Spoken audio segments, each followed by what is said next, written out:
आज हम cream rule को पढ़ते हैं। ये 9th क्लास का क्वेश्चन है। इसको आज हम एक ट्रिक मेथड से पढ़ते हैं जिसके ज़रिए आपको इसको याद करना आसान होगा, इसको सॉल्व करना आपके पास आसान होगा। देखें, आपके पास यहाँ पे जो x के जो कोफिशिएंट उनको हम यहाँ पे लिखना है, तो इसको आप नाम दें C1 का। ठीक है, तो x का कोफिशिएंट यहाँ आपके पास क्या है 4 और x का कोफिशिएंट आपके पास क्या है -3। वो देखें जो आपके पास C2 है वो आपके पास y का लिखें -10 और y का आपका लिखें जी 8। ठीक है जी, इसको आप C3 का नाम दें जो आपके पास के होंगे कांस्टेंट होंगे। ये आपके पास आ जाएगा 5 और 2। ठीक है जी, अब सबसे पहले हम यहाँ क्रिम रूल के अंदर डी फाइंड करते हैं। ठीक है जी, तो देखें डी का मॉड। ठीक है जी, अब देखिए डी के मॉड के अंदर आपके पास क्या चीज़ आ जाएगी जी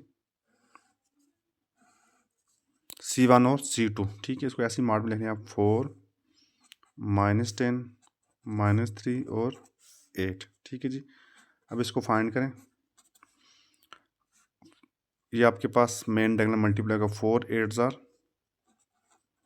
32 माइनस हमेशा बीच में आएगा। ठीक है जी, ब्रैकेट में लिखें आगे आप पास -10 मल्टीप्लाई -3 डी का मॉड 32 माइनस, अब देखिए माइनस माइनस की हो जाएगा आपके पास प्लस 10 3 30। ठीक है जी, डी का मॉड 32 में से आपके पास 30 जाएंगे तो आपके पास क्या बच जाएगा 2 बच जाएगा।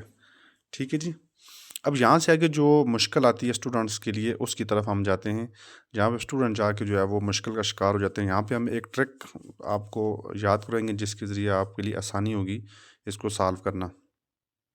देखिए, इसके बाद हमने फाइंड करना होता है D1। अब देखिए D1 आपके पास क्या है, D1 को याद करने के लिए यहाँ पे हम लिखते हैं जी D1।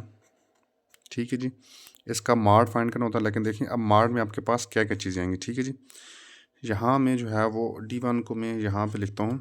याद करने का तरीका ये है कि D1 जो है इसको आप ऐसे याद करें कि जो D1 है वो इक्वल है जी 3 × 2 के। 3 से मुराद तीसरा कॉलम, 2 से मुराद दूसरा कॉलम। ठीक है, यहाँ पे आप तीसरे कॉलम की एंट्रीज को लिखते हैं 5 एंड 2। 2 से मुराद यहाँ पे आप दूसरे कॉलम की एंट्री लिखते हैं -10 और 8।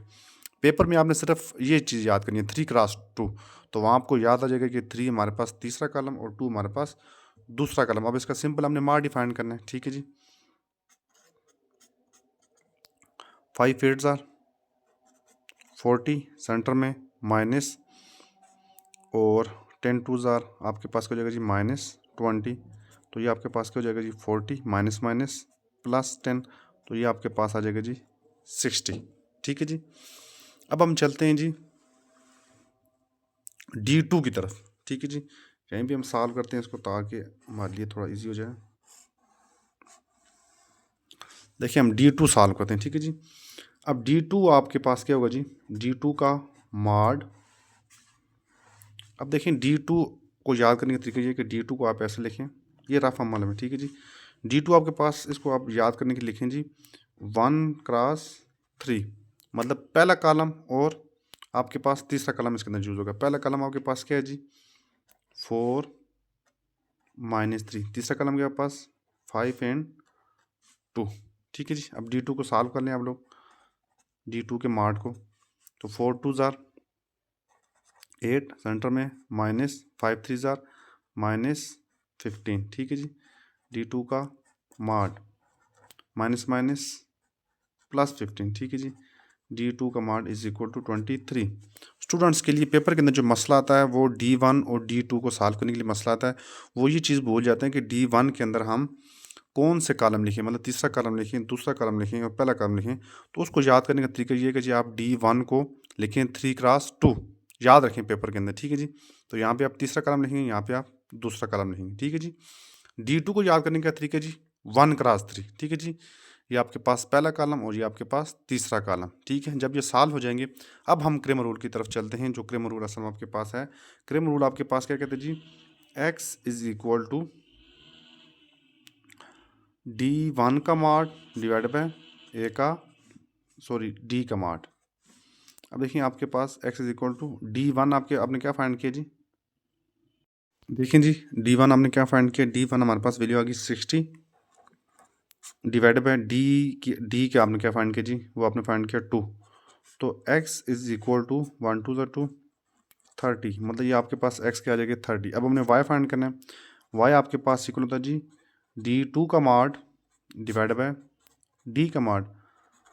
तो देखिए D2 आपने क्या फाइंड किया जी 23, और d का मॉड आपके पास क्या है जी 2, क्योंकि ये फ्रैक्शन आपस में कटती नहीं तो ये जितना ही रहेगा। तो ये आपका क्रम रूल क्या हो गया, आपके पास क्या हो गया, सॉल्व हो गया। ठीक है जी, कुछ चीज़ें आपने याद करनी है क्रम रूल के अंदर। एक तो आपने सिंपल, ये तो आप डी फाइंड कर लेंगे, उसके बाद आपने D1 फाइंड करने के D1 के अंदर कौन सा कॉलम आपके पास यूज़ हो रहा है, D2 का आपने याद कर लेना है। और उसके बाद आपने ये चीज़ याद करनी है कि आपके पास जो x होता है वो इक्वल होता है जी D1 के मार्ड डिवाइड बाय d के मार्ड। ये फार्मूला आपने याद करना है। ठीक है जी, और ये फार्मूला आपने याद करना है, और आपने ये याद करना है, और एक ये चार चीज़ें अगर आप याद करेंगे तो आपका क्रैमर रूल करना आसान हो जाएगा।